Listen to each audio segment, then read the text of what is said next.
Hello everyone, welcome again to Muhi's Arabic lessons and 1 minute of Egyptian Arabic grammar. Today we're going to speak about the demonstrative pronouns in Egyptian Arabic. So demonstrative pronouns are like this, these, that in English. How we say this in Arabic? Egyptian Arabic, of course. The most important thing that to know is male versus female versus plural. So in Arabic, for a single male, I would say da. For a single female, it will be di. And for plurals will be dool.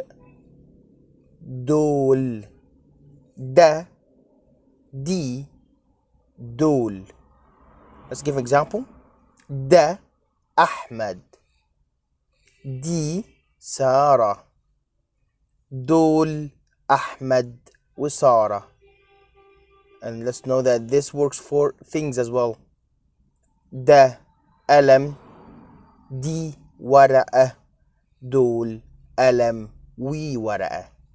This is it. Hope to see you soon. مع السلامة.